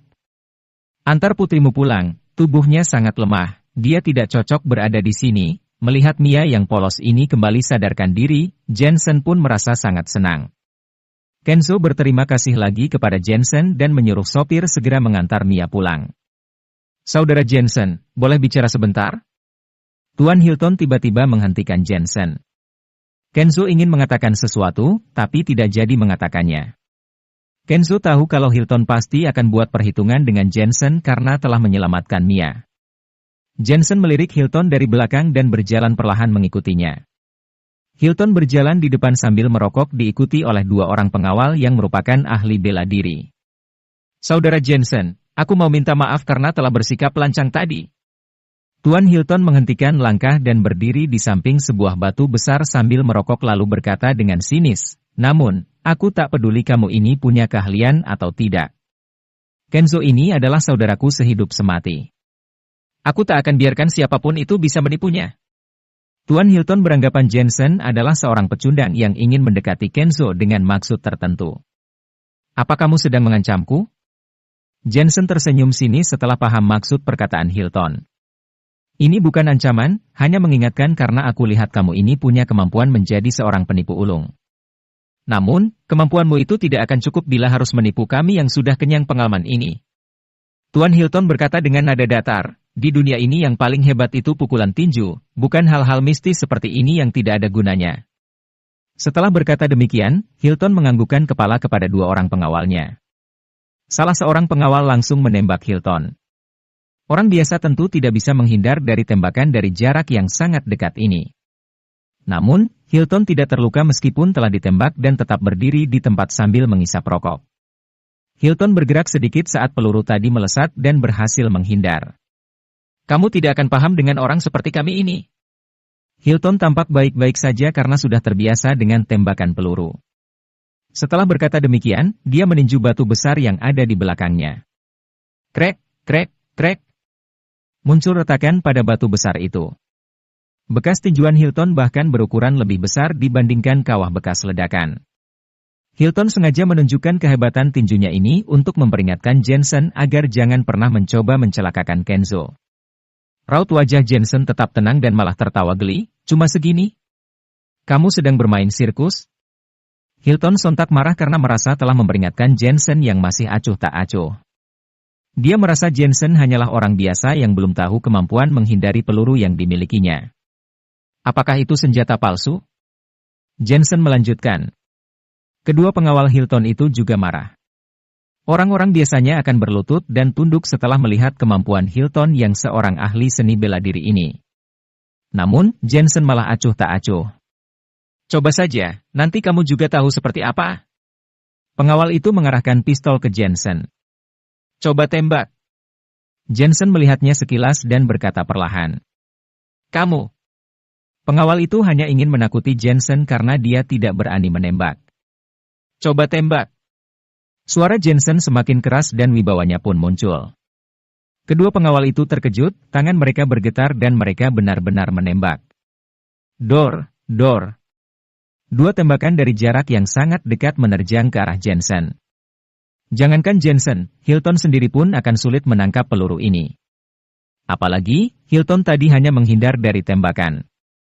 Jensen mengangkat tangan dan muncul energi yang berputar-putar di udara. Setelah itu, Hilton baru sadar dan berteriak, siapa suruh kalian tembak, kalian sudah gila. Hilton menatap Jensen dan melihat kepulan asap di tangan Jensen jatuh ke tanah. Jensen masih berdiri di tempat dan baik-baik saja. Tidak ada peluru di tubuhnya. Namun, Hilton tidak sempat melihat Jensen menghindar dari peluru. Apa yang terjadi? Tiba-tiba, Hilton melihat ke batu besar di belakangnya dan menemukan dua kawah yang baru muncul. Akan tetapi, yang membuatnya terkejut ternyata di tengah peluru muncul kilau cahaya yang berasal dari dua buah jarum perak yang menembus peluru itu. Duar! Tuan Hilton terkejut hingga tak berkutik. Orang seperti Hilton yang kaya pengalaman dan percaya diri serta tangguh ini akhirnya ditundukkan juga. Dia tahu bahwa Jensen menggunakan jarum perak untuk menembus peluru dan mengubah jalur lintasan peluru, menyebabkan peluru kosong dan jatuh di atas batu besar. Dibutuhkan penglihatan tajam dan tenaga dalam yang kuat untuk bisa melakukan ini. Hanya seorang seni bela diri kuno yang bisa menangkap peluru.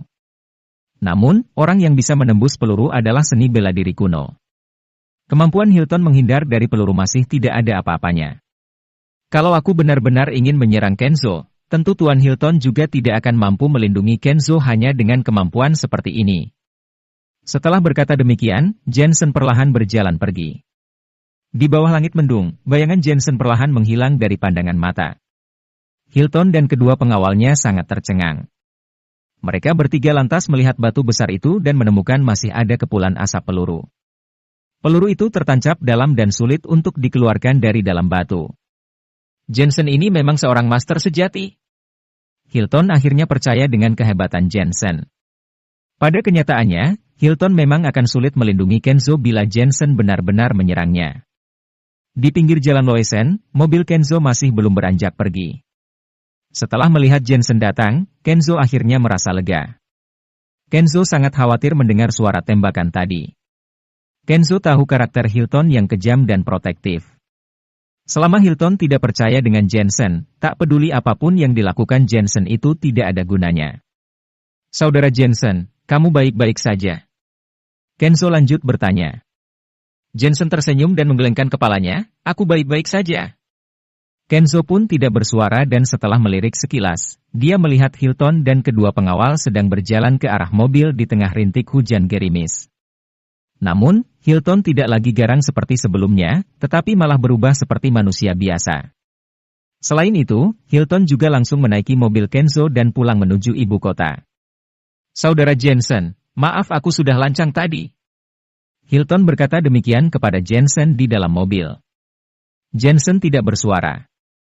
Hilton yang merasa malu lalu menatap Kenzo lalu berkata, Kenzo, dari mana kamu kenal saudara Jensen ini? Beliau memang master sejati. Episode 470. Kenzo terkejut mendengar ucapan Hilton yang sangat langka ini. Hal ini juga membuktikan bahwa Hilton sudah percaya dengan kehebatan Jensen. Nah, aku kira saudara Jensen ini hanya seorang pecundang menantu keluarga Miller dan menikah demi mendapatkan harta mereka. Namun, setelah aku melihat kehebatan saudara Jensen tadi, aku sadar aku sudah salah menilai saudara Jensen. Dengan kemampuan yang dimiliki, saudara Jensen pasti akan terkenal di ibu kota, lanjut Tuan Hilton menambahkan. Setelah melihat langsung bagaimana Jensen menembus peluru dengan jarum perak, tentu. Hilton tahu Jensen bukan orang biasa. Betul, betul. Kenzo buru-buru melanjutkan, dunia seni bela diri di ibu kota sangatlah kacau. Ibu kota adalah tempat berkumpulnya para master yang jumlahnya paling banyak di Huaxia. Namun, para master ini masih tidak bisa menandingi kehebatan saudara Jensen. Bagaimana status 8 keluarga elit ibu kota itu? Jensen tiba-tiba juga bertanya dengan penasaran. 8 keluarga elit ibu kota adalah keluarga elit terkuat di Huaxia. Apalagi, 4 keluarga elit teratas itu adalah keluarga seni bela diri. Latar belakang sejarah keluarga mereka bisa ditelusuri sampai dinasti Ming, ucap Kenzo menjelaskan, di antara 8 keluarga elit ibu kota ini, terdapat 2 orang raja surgawi dan 4 orang Fajra Agung. Tuan Hilton kebetulan adalah salah satu Fajra Agung. Tak hanya itu, Tuan Hilton juga didukung penuh oleh keluarga Hutton yang merupakan salah satu dari 4 keluarga elit teratas. Mendengar perkataan ini, Jensen hanya sedikit mengangguk. Dunia seni bela diri di ibu kota memang sangat kacau. Jika Jensen masih berada di kota Asmenia, dia tidak akan pernah tertarik dengan dunia seni bela diri ini karena dia hanya ingin menjadi seorang dokter di sebuah kota kecil. Namun, kondisi sekarang sudah berbeda. Jensen harus tahu tentang ini semua. Bagaimana dengan keluarga Miller? Tanya Jensen. Keluarga Miller berada di urutan bawah dalam 8 keluarga elit ibu kota. Karena itu, mereka masih harus memberi muka kepada Fajra Agung dan Raja Surgawi. Tuan Hilton tiba-tiba menyela dengan tegas, akan tetapi, generasi tua keluarga Miller dan generasi sebelumnya semua sangat hebat. Mereka sulit dikalahkan. Sejak munculnya Daniel yang juga merupakan seorang tokoh terkenal, generasi penerus berikutnya sudah tidak ada lagi yang bisa meneruskan kejayaan keluarga mereka. Hanya Jessica seorang yang masih tergolong lumayan. Maksud Tuan Hilton, selain generasi tua keluarga Miller, hanya Jessica seorang yang Tuan Hilton segani. Jensen kembali bertanya. Tuan Hilton mengangguk, faktanya, 4 keluarga elit terakhir, yakni keluarga Carson, keluarga Woodley, keluarga Palmer dan keluarga Miller, semuanya mengalami hal serupa. Meskipun begitu keluarga Carson dan keluarga Woodley masih punya generasi penerus yang cukup terpandang dan cukup kami segani juga. Setelah berhenti sejenak, Tuan Hilton memandang Jensen dengan kekaguman, keluarga Miller sekarang sudah punya orang hebat selain Jessica. Aku bukan orang keluarga Miller. Jensen membantah pernyataan Tuan Hilton sambil menatapnya, aku lihat ada sesuatu di dahi Tuan Hilton, apakah belakangan ini terjadi masalah? Raut wajah Tuan Hilton berubah drastis. Awalnya, dia menganggap Jensen sebagai seorang penipu ulung, tetapi kini dia malah sebaliknya meminta bantuan kepada Jensen. Jensen pun setuju membantu Tuan Hilton. Lagi pula, Tuan Hilton adalah salah satu Fajra Agung di ibu kota dan kelak Tuan Hilton bisa berguna bagi Jensen. Setelah sekian lama, Jensen akhirnya kembali ke rumah komunitas. Jensen sedih karena tidak ada orang lagi di sana. Elena pergi dinas seminggu dan Natasha sibuk mengurus pekerjaan. Setelah berpikir sejenak, Jensen terlebih dahulu mengirim pesan kepada istrinya, membujuknya untuk mau bekerja sama dengan keluarga Miller. Jensen juga menurutinya karena bagi Jensen itu hanya kerja sama kecil-kecilan. Jensen kemudian menelepon kakeknya agar datang ke ibu kota keesokan harinya. Jensen sudah memantapkan kaki di ibu kota. Aula Singlin pun sudah bisa mulai beroperasi. Setelah menelepon, Jensen bersiap untuk pergi makan di luar karena malas memasak. Saat baru mau keluar rumah, tiba-tiba tercium aroma wangi parfum yang menyengat.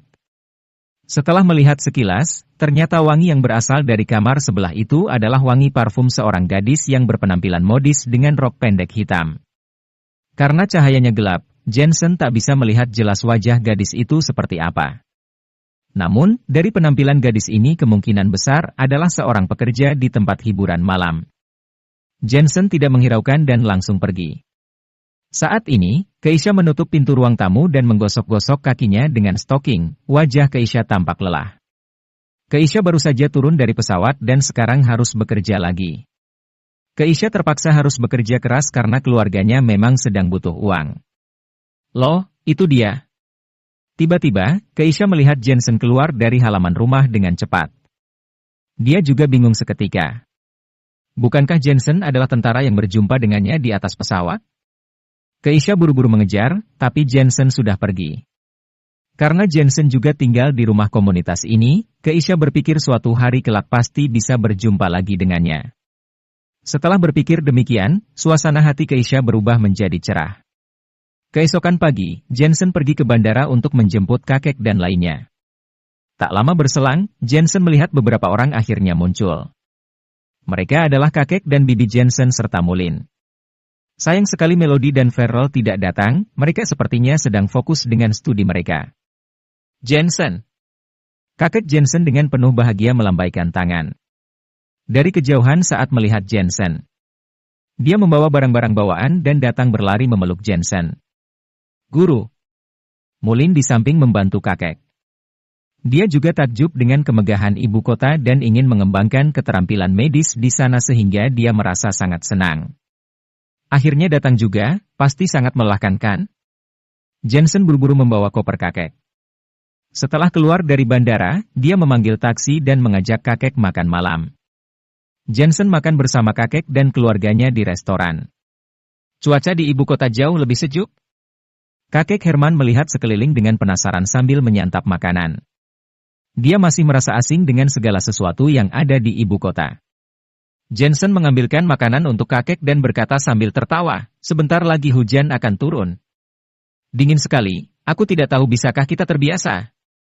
Sofia tertawa dan berkata, oh ya, bagaimana masalah kamu dengan Elena? Jangan khawatir. Jensen menceritakan tentang perjanjian 6 bulan antara dirinya dengan keluarga Miller. Kakek Herman dan Sofia sontak merasa khawatir, tetapi setelah mendengar ucapan Jensen yang penuh percaya diri, mereka pun akhirnya tenang. Guru, kapan pembukaan resmi Aula Singlin? Mulin penasaran dan bertanya karena ibu kota adalah tempat berkumpulnya dokter-dokter terkenal se-Asia. Mulin juga ingin tahu sejauh mana kemampuan para dokter yang ada di ibu kota. Tenang saja, beberapa hari lagi. Jensen mengangguk. Urusan berikutnya adalah pemilihan tempat usaha. Namun, masalah ini bisa diselesaikan oleh Natasha. Mereka semua makan dengan puas, tetapi makanan di meja masih tersisa.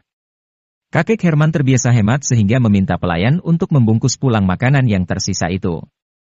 Joshua, dasar kamu. Hanya karena harus menunggumu seorang, kontrak senilai 2 juta yuan juga berantakan jadinya. Kamu memang tidak berguna. Pada saat ini, seorang pasangan kekasih masuk ke dalam restoran. Si wanita sedang memarahi pacarnya itu. Badan si pria tidak tinggi dan lumayan gemuk serta selalu tersenyum. Joshua. Mendengar percakapan mereka berdua, Jensen sontak terkejut karena nama si pria sama persis dengan nama seorang kawan baiknya saat kuliah dulu. Ketika kuliah dulu, Jensen tidak pandai bergaul sehingga dia hanya punya seorang teman baik, yaitu Joshua. Joshua ini sangat baik kepada Jensen. Dia sering membawakan makanan ringan untuk Jensen dan membantu Jensen. Selain itu, Joshua juga berasal dari keluarga berada.